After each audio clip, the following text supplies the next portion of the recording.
Welcome to another edition of Walton Entertainment. Today we'll have more news, information, and entertainment from your local hometown. Hello, we're in Monroe, Georgia, and we're here at Team Up Mentoring, and I'm here with Amy and Anna.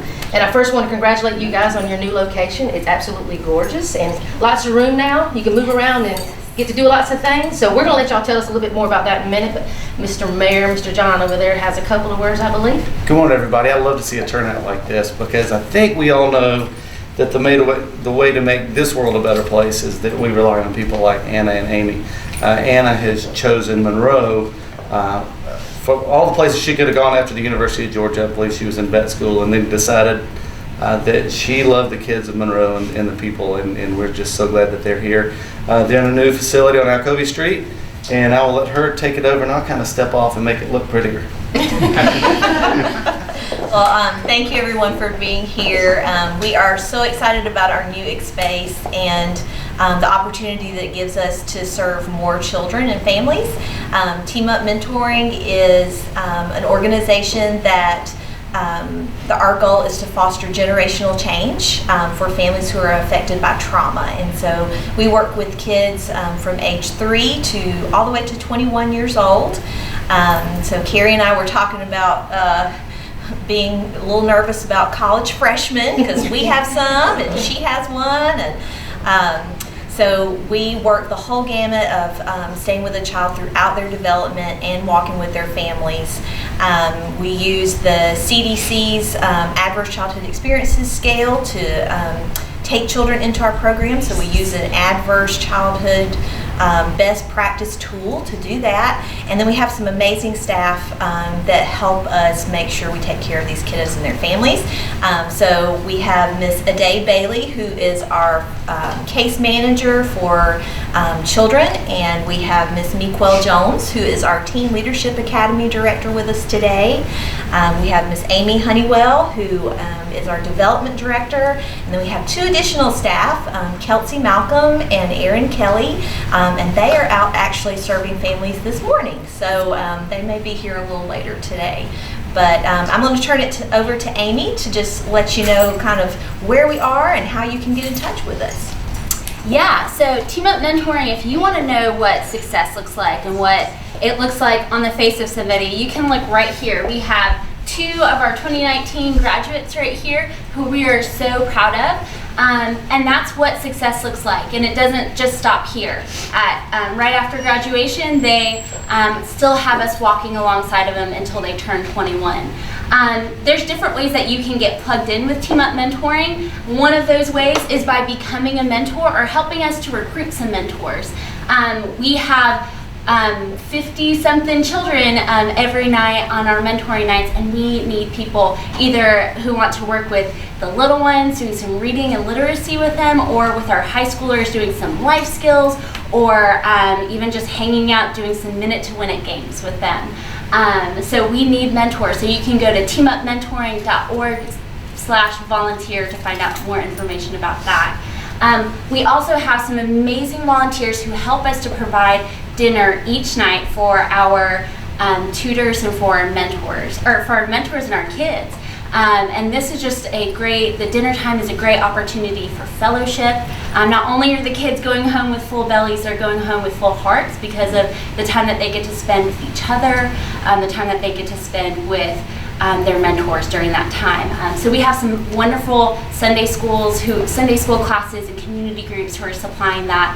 And you can contact me, Amy, at teamupmentoring.org to learn how you can plug into that.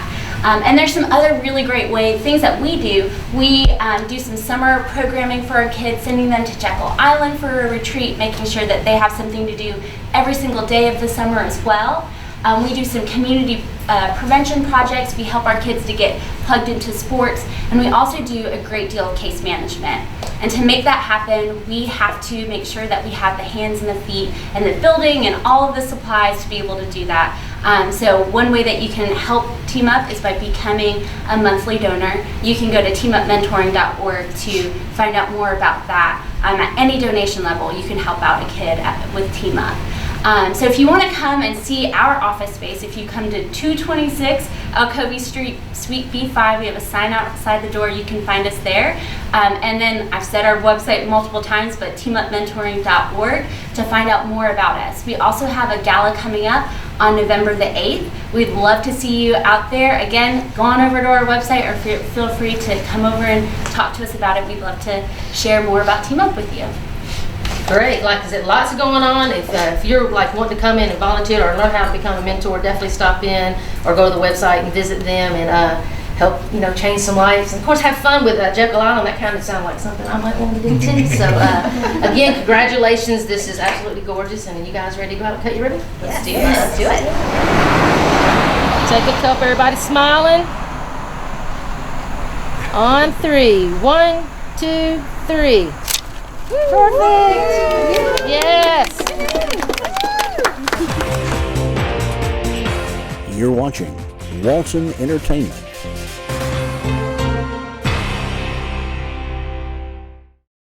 Welcome to the Georgia Aquarium. This is a great place. If you want to bring your kids, bring your family, this is a great place to come. Plenty of fish and sea life here to see, but a warning, if you haven't eaten, do that before you get here, because every foot of this place smells like Captain D's.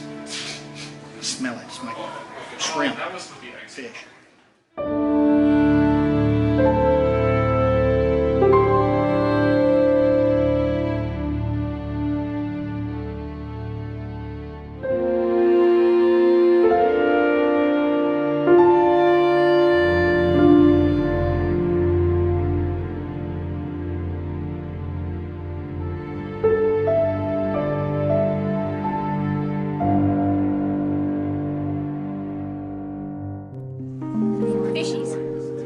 That's why I take lots of pictures. I better get out before my mom knows how good I am at moving sidewalks before I put to work.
Jellies are invertebrates. You'll notice we don't use the term jellyfish, and that's because they're related to sea anemones and coral, not fish. Jellies, anemones, and coral belong to a phylum of animals known as cnidarians.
We're going to talk about Monroe because that's about the only thing I know anything about.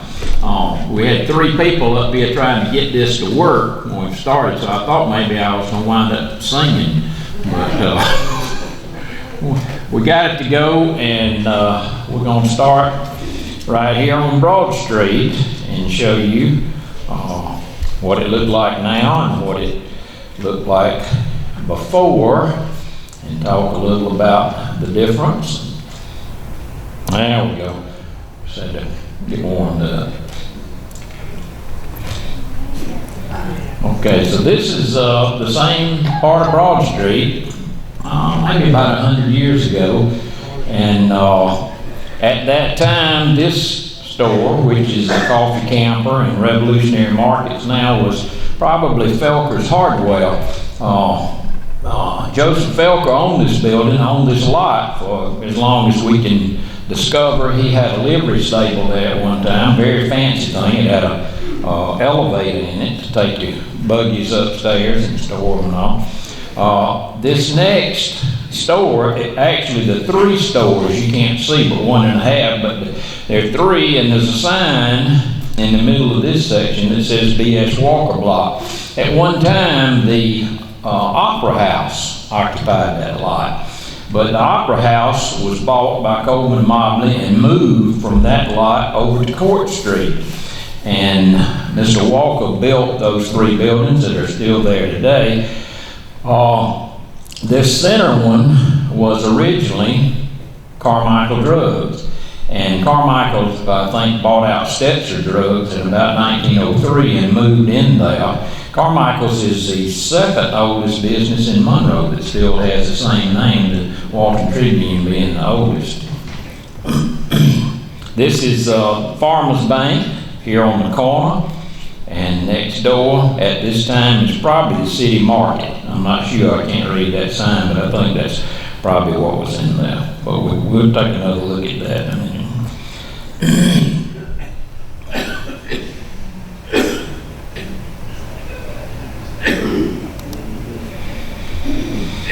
Okay, this is Monroe High School. And this is the first Monroe High School. Let me back that up. This is what it looked like in 1907. It was built in 1900. And you notice at that time it did not have a bell on top, but the principal asked for a bell so the kids could get to school on time. And they added this bell that you can see there. And notice the belfry is open. Well, my wife, Susan's uncle, was going to grammar school there when he was a little boy, and they were out front playing one morning until the bell rang, and when they rang the bell, the clapper fell out of the bell and fell right at his feet, about another foot, and he wouldn't have been with us anymore. So later on, they enclosed that belfry so that that wouldn't happen again. And his name was John Hearn. If you are alive and went to that school, this is probably what it looked like when you went there, because it was remodeled in 1940. The little turrets were added on the front, the belfry was enclosed, the balcony was enclosed and turned into another classroom.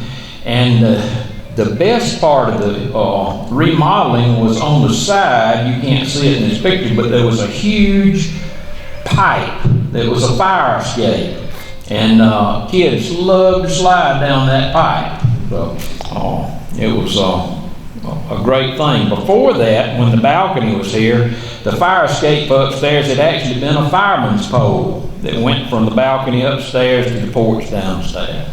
That school was torn down in the 60s and is the location of Pilot Park on Church Street now. So is this facing Church? Do what? I was just asking, that was the facing Church Street? Yes, facing Church Street. I went to school in the 6th, 7th, and 8th grades in that building, and my son, Lee, went to the 2nd grade in that building. There wasn't room enough for him in the elementary school. Yeah. And they put one class over in that building. And they didn't care, the children didn't care that much for it. They felt like they were abandoned. Well, I went to 1st through 4th grade in there. I was in 2nd grade in this room back here, and 4th grade here, and the 1st grade here. And the thing about the building, the sad part is that on the back, you can't see it here, but on the back was a huge semicircular auditorium that would have made a fantastic, theater that had a stage and all that. The building that was torn down. Yes, ma'am. Oh, okay, I've got it was the building across the way that I thought that was. Well, you know why that happens is because everybody calls this the old yellow school. Nobody remembers it being red. It was built with red brick, but in 1940 when they remodeled it, they painted it yellow. And everybody refers to it as a yellow school, and when they see this, they think it's that other school that's a community center. Well, I thought it was disastrous when they tore that school down. It was. Just like the Madison Morgan Cultural. Right. With that circular auditorium. Yeah. It was so good. And I climbed up that fire escape many a time. and slid down it when I was in the 5th grade. And I'm sure you weren't alone. We loved that fire escape. Well, when I was in the 2nd grade, the fire escape was right here. It came out right there and went down the side, and I was in Ms. Ann Williams' second grade class back here, and boys would yell up the fire escape during recess. And the fire escape door was right beside our classroom. Ms. Williams would go out in the hall and throw a glass of water down the fire escape. Fire drills, the teacher with the first boy down the fire escape slid down on a croaker sack to clean it up. Simpler times. Yeah. The building that was the red building, where it is now, it also had a fire escape also, right? Yeah, it had one on the back just like that. Yeah. Sure did. That's the one I played. It was built in 1915, and when it was built in 1915, it became the high school, and that, the one I just showed, became the, I guess, elementary and junior high school. This is the Day House. Today, it's the Malcolm House, where Bob and Barbara live on Highland Avenue. And, but it was built by Mr. James Day in about 1906, and you can tell there's not a whole lot that has changed about that house. And Mr. Day has a connection to our church. He actually, before he built this house, he lived in a house that stood where our park is today. And he sold that house to the church, I believe, in 1914. Is that right, Todd? You remember? I don't remember. Okay, about that time, which he had built this house in 1906. He sold that house to the church, and it was used as a pastor's house for years after that. My husband's mother was an ACOG, and when before Bob and Malcolm bought the house, right, the ACOG sisters, Bessie and Henny, were living in that house, and Bill's mother was cousin to them, and they offered to sell us the house with a lot of the furniture in it, and they had those real high back beds. Yeah. I don't know what year they were appropriate, but they had some beautiful beds and stuff, and they offered it for us to buy it. And Bill was with the Georgia Department of Defense, the National Guard, and he was subject to be moved and didn't know where he'd be moved to, and we thought, we'd be putting our money down a well if we had to sell it. Right. And he had to go below Macon or something or another, but it wound up he went to Atlanta. Okay, this is the police department, and at one time it was not. It was the Day Avery Company, and I'm going to stop that right there and point out this is Mr. Day who built the house that we just looked at. And the interesting thing here, what Myra said, was Mr. Day not only sold his house on Highland to the Aycock brothers, but he also sold the Day Avery Company, and Aycock's department store was located in this location for many years. And this is Mr. Day, this is Mr. Avery right here, and you can see the sign, and this is the way the business looked when they were there. And there's a few of their closest friends. At that time, Broad Street was lined with mulberry trees.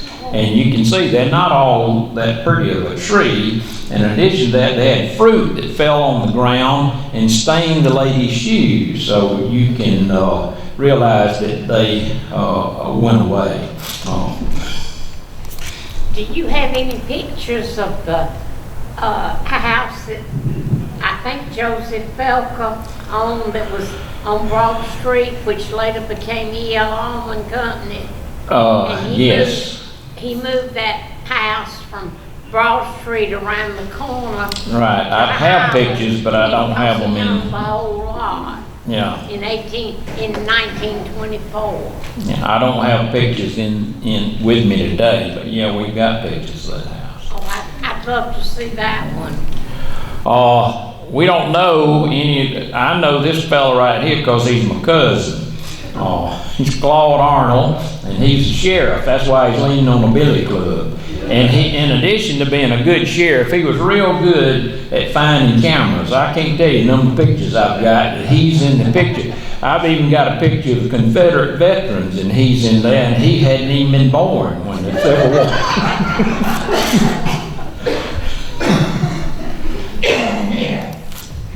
All right, this is the, this thing takes off. This is the W.O. Dean house. Mr. Dean was a lawyer and a judge in the Western Circuit, and he built this palatial home on North Broad.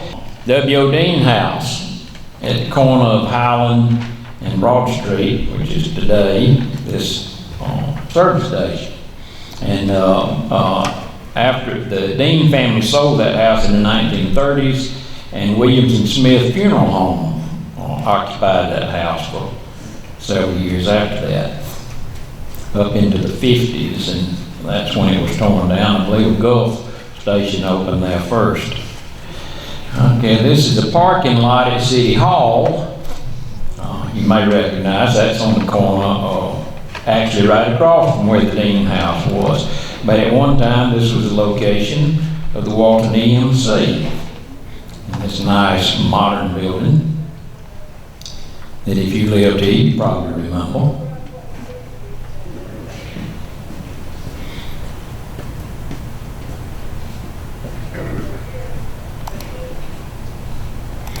And this is Hardee's. Everybody knows where Hardee's is. Hardee's hadn't always been there. At one time, Mr. Ernest Camp's house was there. Ernest Camp was the owner and editor of the Walton Tribune. He came to town around 1900, went to work for the Tribune, and by about 1905, 1906, he had purchased the newspaper and was proprietor and publisher into the 1950s when his health forced him to retire. Ernest is Randy Camp's grandfather, if you know Randy and Jane. And Ernest did a lot for this town. He was president of the Georgia Press Association more than one time, and was, I won't say on a first name basis with President Roosevelt, but he was friends with President Roosevelt. And I told Ann Smith, I read this, during World War II, they drafted every doctor we had in town. And the last one to be drafted was Ann Smith's father, Dr. Huey, and Ernest actually sent a telegram to President Roosevelt to try to get Dr. Huey out of the draft because we didn't have any doctors left. Well, turns out Ernest didn't know Franklin that well, and Dr. Huey had to go to the Army anyway. But, he also wrote 4 books of poetry. I have a funny story about Marguerite Camp, who was Ernest Camp's second wife. She used to talk about that she and Miss Carmichael, who Carmichael Road was named after, lived in the brick house that's the youth building now. Yeah. And when a funeral would take place, she and Marguerite Camp and Miss Carmichael would sit on the porch, and they would judge how well the corpse was put away by the caskets as they wheeled in. And I thought that was the funniest thing I'd ever heard of. Okay, this building is empty right now. It was at one time Mike Cash building, and when this picture was made, this was the Farmers Bank. And this actually was City Market, a grocery store at that time. But up here, you can see the name Mrs. M.L. Bowen, who had run a hat shop in that building before the City Market took that over. We as a church have a connection with Ms. Bowen. Her daughter, Martha, was the first person to be baptized in our present sanctuary. And Martha was the valedictorian of her class at Monroe High School. She went to Agnes Scott, but sadly she passed away there when she was just a sophomore in school. And there's another story, it's too long to tell, but Ms. Bowen's husband was shot dead on Broad Street by his next door neighbor in 1908. But you just need to keep an eye out, because I'm going to do a tour on that called Murder and Mayhem in Monroe. It's really a convoluted story, and it's hard to believe the whole thing, but it actually happened. All right, so. I lived and boarded with Miss Bowen. You did? Miss Bowen taught me piano when I was about 5 or 6 or 7. All right.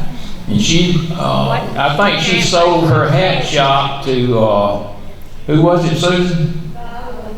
Viola Total? Hale. And Myrtle Bowen's sister Gertrude Landers had a dress shop there with Kari Shore's mother. Yeah. Okay, so this is what the Farmers Bank looked like when it stopped being the Farmers Bank. And that remodel that looks like that took place in 1940. And then the savings and loan went in there and various other things, and then eventually this facade was taken down.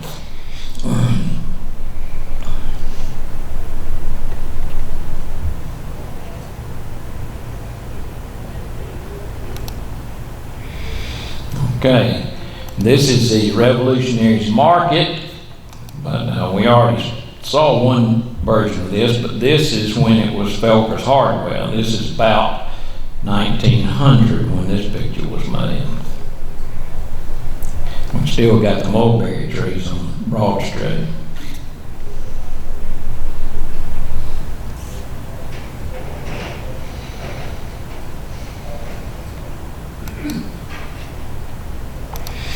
This is the VFW post, and at one time, or originally I should say, this was Francis Florist.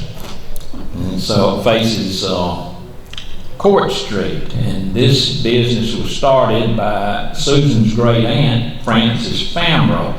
Frances and Raymond Famro ran Famro's Cleaners, and they actually built, what do we call this house across the street? Flossie's house. Yeah, they built that house, and Frances sold the business, Francis Florist, to Flossie, and at some point in time, I guess they left her the house in will, and then eventually Peggy Seymour took over that business as Francis Florist. Did Peggy work out of that building? Yes. Yeah. They left the house to Kate Matthews, right, who then left it to Robert. Right. O'Kelly. Okay, this is another of our houses. This is I call it the Giles Lanya's house. Judge Thomas Giles built this house. Judge Giles was ordinary Walton County when the courthouse, our historic courthouse, was built. He was the one that put the building committee together and oversaw that project. He built this house, and we think lived here, but when the house was originally built, it did not have the wraparound porch, and this much of the house was not there. It was a very simple two-story house. It probably started where this break is and went this way. If you grew up here, you might remember seeing Ms. Kathleen Lanya's Williamson, sweeping the sidewalk and the steps, which she did every day, sometimes more than once a day. But this is Ms. Williamson right here as a young girl. This picture was made in 1907. But you can see this was after Judge Giles had sold the house to the Lanya's family, and they had added the porch and the addition to the side. But you can see there's not a whole lot of difference between the way the house looked in 1907 and the way it looks today. So we're doing a pretty good job of that. When Judge Giles was judge, my great great grandfather, hold on, my mind's blank a minute, was county chairman of the county commissioner, Sam Broadnax.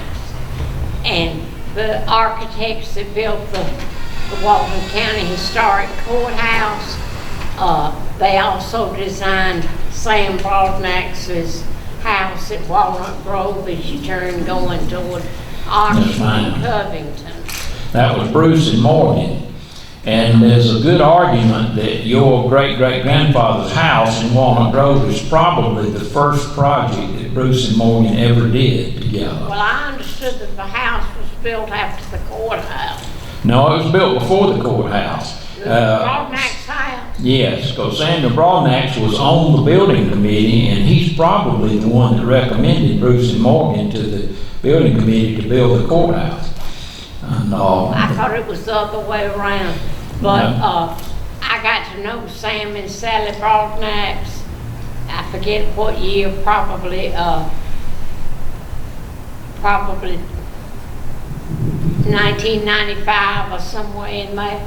And they had a relative that had compiled a book on the Broadnax family, and the book carried it all the way back to England, and with a Sir somebody or something in the genealogy, and if you look at the Broadnax house, at the window treatments, they have the same granite stones over the windows in the Broadnax house that the courthouse has. Well, the story was that two Broadnax brothers came from England. They were jewelers to the king, and they came from England and established a shop in Williamsburg, Virginia. And one of the brothers got so homesick for England, he left, and the other brother stayed on and founded the Broadnax family in the United States. Well, I guess that's why he could afford a nice house. This is the John T. Robertson house. This house stood at the corner of Walton Street and Broad Street, and at the time this picture was made, Mr. Robertson had passed away, and this was on E.L. Allman Funeral Home. It was called Broad Lawn then. This house actually still exists. It was moved out close to the new reservoir, and it looks like this today. It was originally, when it was moved, it was called Twin Oaks Farm, and then lightning struck one of the oaks, and they had to change the name to White Oak Farm.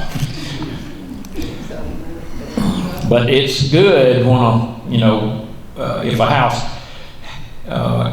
has to be moved, it's better for it to be moved than torn down. And this is the Laboon house. That's a wedding party. I'm going to go ahead and let this run. You can see the house. This house stood at the corner of Broad and Church Street, right behind us up here, where today Pinnacle Bank is located. Now, that house also still exists and is located out on the Youth Jersey Road and looks like this today. That house was not the original house on that property. There was a two-story house here at the corner of Church and Broad that Governor McDaniel lived in before he became governor. When he lived in Monroe and was practicing law, he lived there. When he came back from Atlanta after being governor, he sold that property to a Ms. Hester. And that was the first picture right here. This is Ms. Hester's daughter and Brant Laboon, who were getting married. That's in 1914. Julia Hester and her mother had built this house. They had taken the house that Governor McDaniel lived in and moved it back and turned it. There's a lot of house moving that went on, and had built this house in its place. But then this house, after Brant Laboon moved to Atlanta in his older age, they moved this house out of town and built a bank there. And this is Lake Linda, which Baptist Church also has a connection to, because we did at certain times hold baptisms in Lake Linda. And you may say, well, that's a beautiful lake. I wonder where Lake Linda was. Well, it was right here. Actually, Felker Street was the dam that held Lake Linda back. And today, it's a car lot. Was it a man-made lake? Yes, it was a man-made lake. Joseph Felk owned that property. There were really two. There was a larger lake and then a pond. But we also baptized people in the city spring, which is downhill from the church, about the way we're facing right now. And that was, the church we have now was the first church we had that hasn't had a baptismal pool in it. The rest of them did, or the other two did not.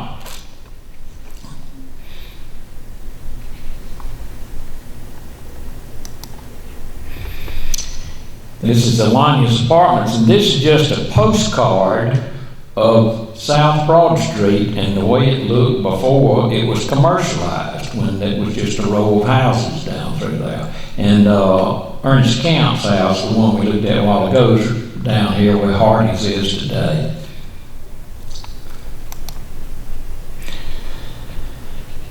And then the Lania's Apartments, those were built by the Lania's family that owned the house across the street that the church owns today. And this is the way East Church Street looked in about the 1920s. If you were standing at the main intersection in town, Broad Street and Spring Street, and you look down Spring Street, this is what you would have seen. If you look down here, you can actually see the Matthew Talbot Nunley statue in the cemetery down this way. And of course, if you stood there and looked down Spring Street today, what you see is quite a bit different. But here's old Matthew right there. Hanging in there. Yeah, his hat's falling off though.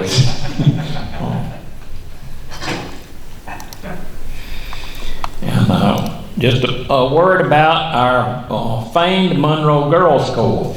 This is a picture of the Corps participating in their first Macy's Thanksgiving Day Parade. This is 1959. That's Tuda Pollock, who's the drum major. I can't name all those drummers back there.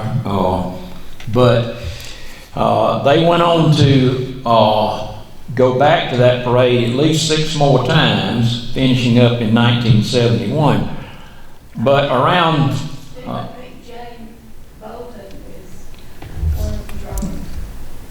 Okay, there's actually 8 drummers on that front row, but you can't see all of them in this picture. Tuda is Connie Eccles' sister. Right. But I think it's around around the year 2000, Macy's Corporation enlisted Steve Penley, who's a nationally known artist, to paint a picture portraying the Macy's Thanksgiving Day Parade for the Macy's Corporation to hang in their corporate office in New York, and this is the picture that he painted. You know, it's like the names were changed, but the Girls Corps remains the same. He changed the color of the uniforms, but you know, they're still there. So we have our Girls Corps hanging in Macy's corporate office in New York.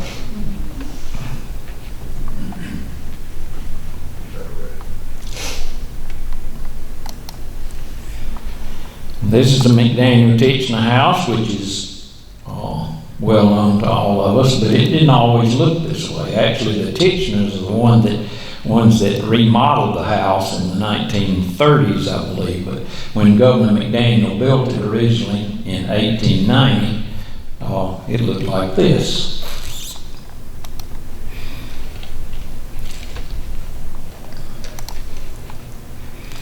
And here's another shot. That's the house when it was still a private residence, when Ms. Emily Tichenor lived there.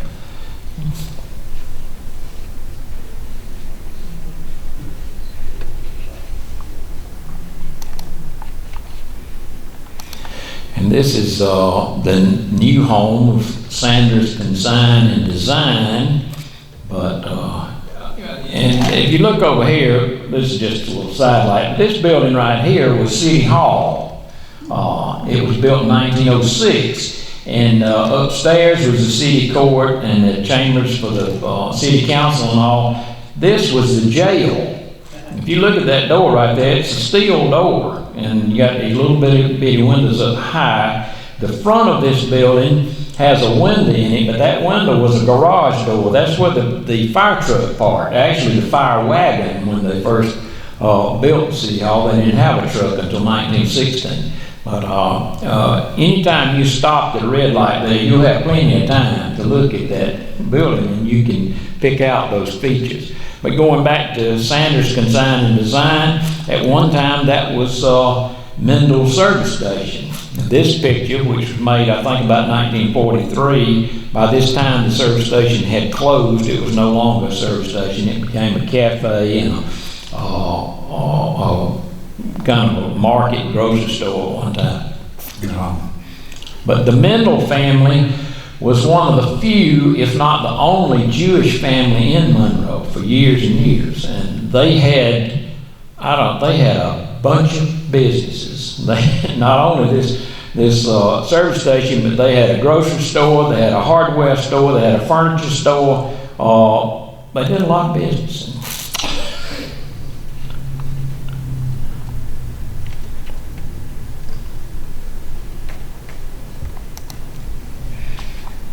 And here's First Baptist Church.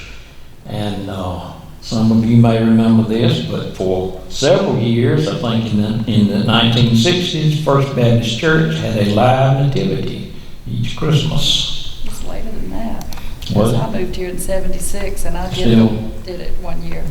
There you go. I learned something new every day. This is 68, the one that I have pictures of here. And I don't know, I've got the names of the people that are there, but I won't attempt that this morning.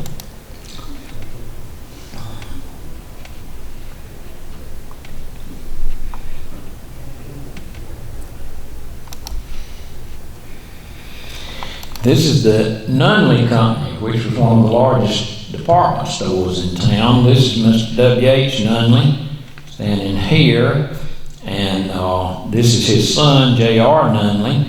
And right here in the middle, I forget this young lady's first name, but her last name is Ray. Her family lived in D.C.'s house. Murtis Ray. Is it Murtis? And today, this building is Monroe Mercantile. And I took a picture from this same angle when they were remodeling the building. And this is what it looked like before they started filling it up with merchandise and all. They did a good job of preserving that building. Mr. Nunley passed away in the early 1930s, and they sold the building to Gallant Belk. And Gallant Belk went in business, I think, about 1933. And I don't know the year, but Gallant Belk was the first air-conditioned business in Monroe.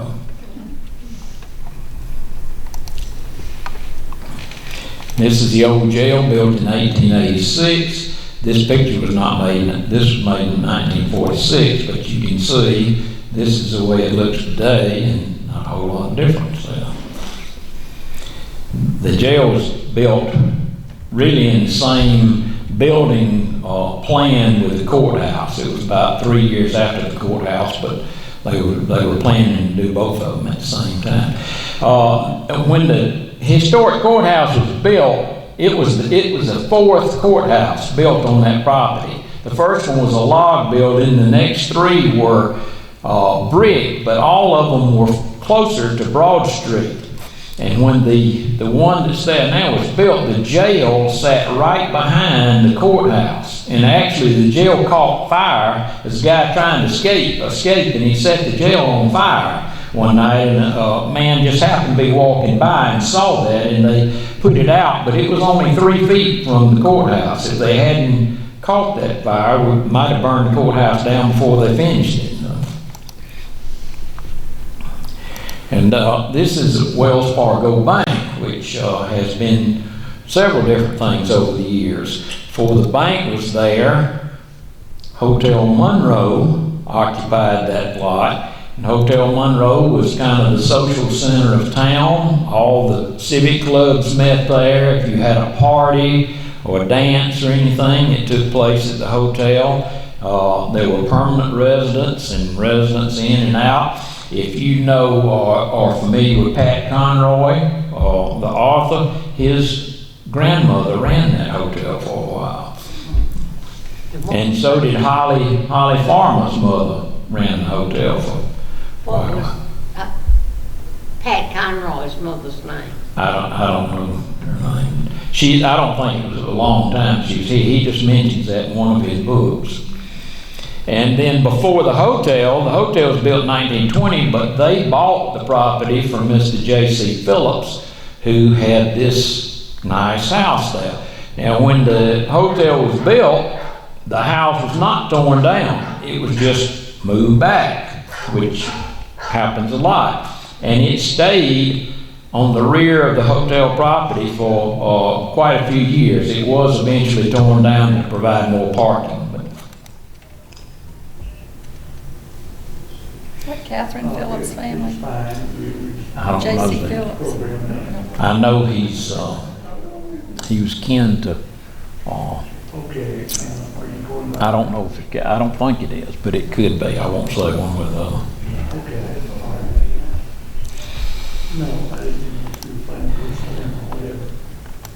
And you recognize this, the different names for this. It's the Briscoe, Selman, Pollock, Williams house. The first owner that we are aware of was a gentleman called Waters Briscoe. He was called Whitey by his friends.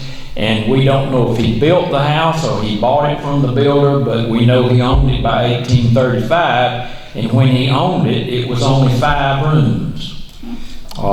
It had porch and more rooms added. Todd mentioned George Selman a while ago, who gave the property for the African Baptist Church on Alcova Street. Mr. Selman married Waters Briscoe's daughter, and they moved there and expanded the house to 15 rooms. At one time, Pinckney Daniel Pollock, who was president of Mercer University, his wife grew up in the house, and he lived there. Actually left Mercer because of his health and moved to Monroe to that house. And he was a member of our church at that time and lived there until he passed away. This is the way the house looked in 1907.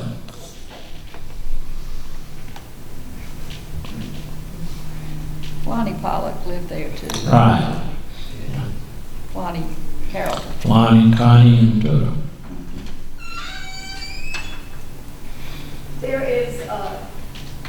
There's a little slave house on the property back toward the right that still has one of the long mulberry trees that were on Broad Street. And one of those trees like that was planted there, and it's still alive. Susan Helen did a sketch of that house with that long mulberry, but it was open for a garden tour a few years ago, and the tree was still, and you can see the tree if you look carefully when you stop at that intersection. And this is the Toller children playing on their sidewalk on South Broad Street. And if they were playing there today, they'd be playing in Hardy's parking lot.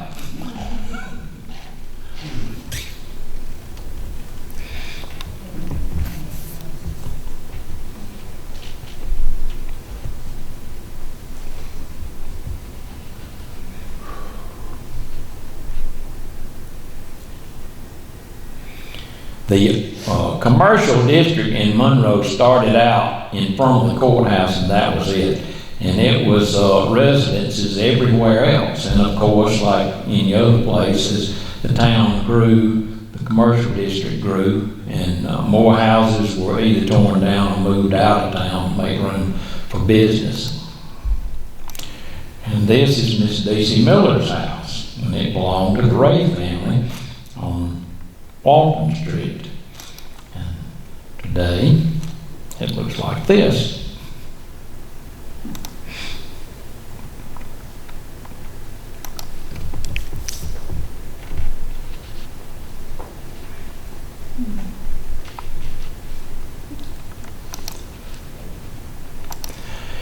And this is Robert Lee Nowell's house on Jackson Street. There are three houses on Jackson, on North Jackson Street.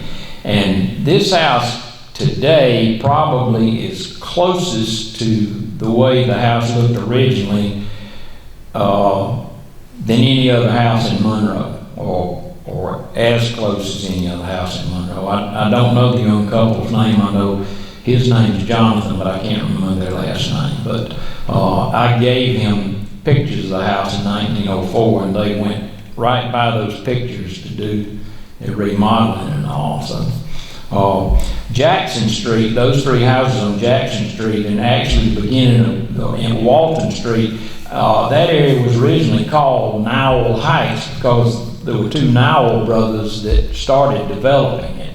And then it became Walton Heights and Walton Street.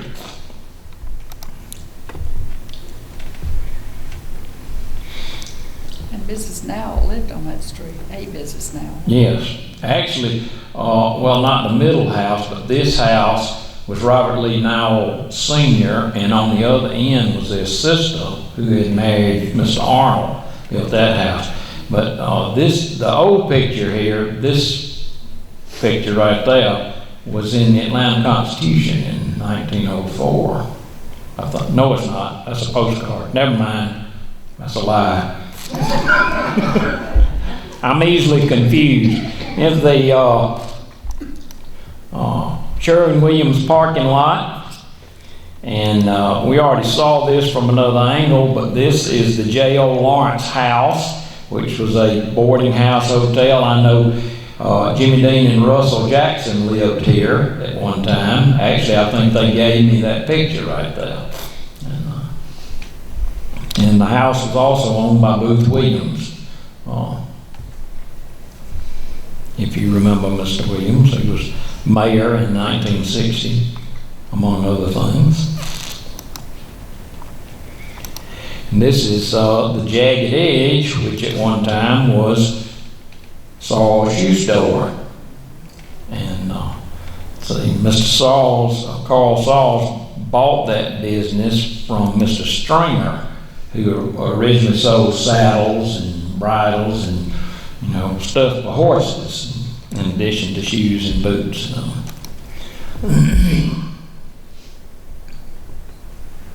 You can go in there to get your hair cut, and you can still see stains in the floor from where they, stain the leather and all that they work with. When I was a small tyke, I got a cap pistol for Christmas one year.